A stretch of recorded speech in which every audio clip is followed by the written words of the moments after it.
Bonjour et bienvenue sur Infos Express. Aujourd'hui, nous plongeons au cœur de 4 événements explosifs qui redéfinissent complètement la géopolitique nord-africaine et internationale.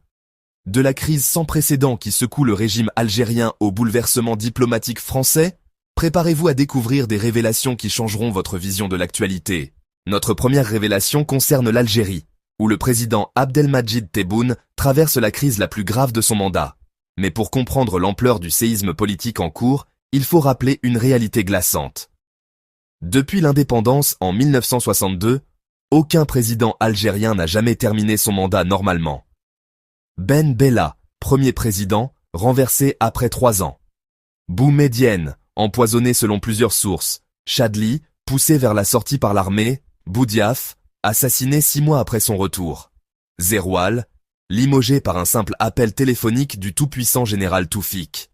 Et Bouteflika, chassé par le Irak populaire après 20 ans de règne. Aujourd'hui, Tebboune fait face à ce qu'on appelle un coup d'État scientifique, une méthode moderne d'éviction politique qui combine pression économique, isolement diplomatique et déstabilisation interne. Les signes sont alarmants. Plus de 50 personnalités sollicitées pour devenir ministres ont refusé le poste, craignant de subir le même sort que les derniers ministres de Bouteflika, emprisonnés ou exilés. Le système politique algérien, véritable machine à broyer ses dirigeants, semble avoir trouvé sa nouvelle cible. Les luttes claniques, véritable guerre de l'ombre entre services secrets, généraux et oligarques, atteignent une intensité jamais vue depuis la décennie noire des années 1990. Mais l'onde de choc la plus spectaculaire vient de l'évasion du général Abdelkader Haddad, surnommé El Djinn, le génie. Ce n'est pas n'importe qui. Ancien patron du contre-espionnage, il détenait les secrets les plus sensibles de l'État algérien. Son évasion révèle une faille béante dans le système sécuritaire. Imaginez, l'homme qui connaît tous les dossiers compromettants, toutes les opérations secrètes, tous les réseaux d'influence, disparaît dans la nature. Les autorités espagnoles ont été alertées, suggérant qu'il pourrait avoir franchi les frontières. Les conséquences sont dramatiques. Le général Mahrez Djeribi, chef de la DCSA, l'équivalent algérien de la CIA, aurait été limogé. C'est un proche du général Tchengriha, l'homme fort de l'armée. Cette sanction révèle que même les services les plus fidèles au régime sont suspectés de double jeu. La vague d'arrestations qui a suivi est impressionnante. Le lieutenant-colonel Hichem du CPMI de Ben Aknoun, caserne stratégique au cœur d'Alger. Yahya Netib, procureur militaire, et son père, ancien commandant des forces navales.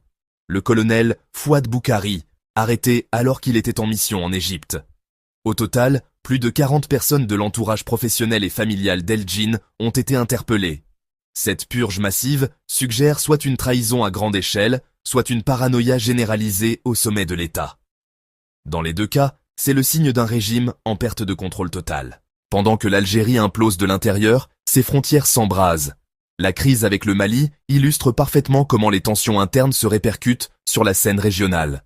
Le 1er avril 2025, à 00h08 précise, notez la précision militaire, un drone malien armé pénètre de 1,6 km en territoire algérien, en mode offensif. L'Algérie l'abat immédiatement, déclenchant une crise diplomatique majeure. Mais cet incident n'est pas isolé. Il s'inscrit dans une stratégie plus large de la junte militaire malienne, soutenue par le Niger et le Burkina Faso, au sein de l'Alliance des États du Sahel. Ces pays, tous dirigés par des militaires arrivés au pouvoir par des coups d'État, cherchent à détourner l'attention de leurs échecs internes. La requête déposée par le Mali devant la Cour internationale de justice est juridiquement fragile. Comme l'explique le docteur Adel Massas, expert en relations internationales, une junte illégitime ne peut invoquer le droit international qu'elle foule aux pieds quotidiennement. L'Algérie, elle, s'appuie sur la Convention de Chicago de 1944 qui garantit la souveraineté aérienne absolue. Plus grave, le Mali n'a pas respecté l'obligation d'informer ses voisins avant des opérations militaires transfrontalières. Cette crise révèle les nouvelles dynamiques sahéliennes. D'un côté, l'Algérie, puissance régionale affaiblie mais légitimiste. De l'autre, des juntes militaires en quête de légitimité qui n'hésitent pas à jouer avec le feu. Le risque d'embrasement régional n'a jamais été aussi élevé. Changement radical de décor avec une décision historique de la France. Emmanuel Macron annonce officiellement la reconnaissance de l'État palestinien à l'Assemblée générale de l'ONU ce 22 septembre 2025. Cette décision place la France dans le camp des 139 pays qui reconnaissent déjà la Palestine, rejoignant récemment le Royaume-Uni, le Canada et l'Australie. Un bouleversement diplomatique majeur après des décennies d'hésitation française. Mais c'est la mobilisation citoyenne qui impressionne. 52 communes françaises ont déjà hissé ou annoncé vouloir hisser le drapeau palestinien.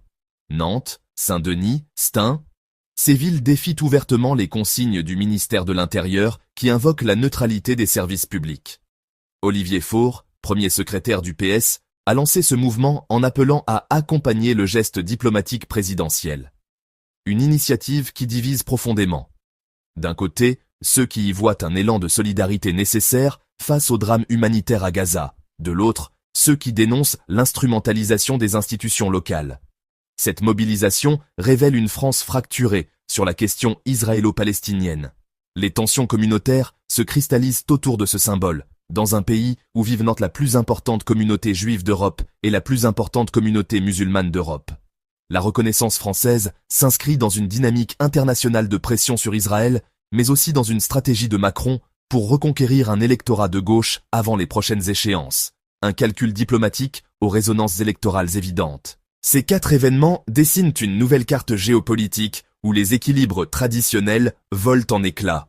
L'Algérie, pilier de la stabilité régionale depuis des décennies, traverse sa crise la plus grave depuis l'indépendance. L'évasion d'Elgin pourrait révéler des secrets d'État explosifs, tandis que la pression sur Tebboune illustre la fragilité chronique du système politique algérien. La crise malienne révèle comment les juntes militaires sahéliennes instrumentalisent les tensions pour masquer leurs échecs. Un jeu dangereux qui pourrait embraser toute la région.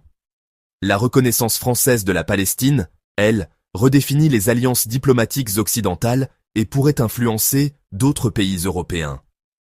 Un signal fort dans un contexte de guerre à Gaza qui dure depuis bientôt 2 ans. Ces bouleversements posent une question cruciale. Assistons-nous à une recomposition totale des équilibres nord-africains et méditerranéens? Une chose est sûre, les semaines qui viennent seront décisives. Restez connectés sur Info Express pour suivre ces développements majeurs. N'oubliez pas de vous abonner et d'activer les notifications pour ne rien rater de l'actualité qui change le monde. Abonnez-vous à notre chaîne. Cliquez sur la cloche pour rester au courant de l'actualité algérienne.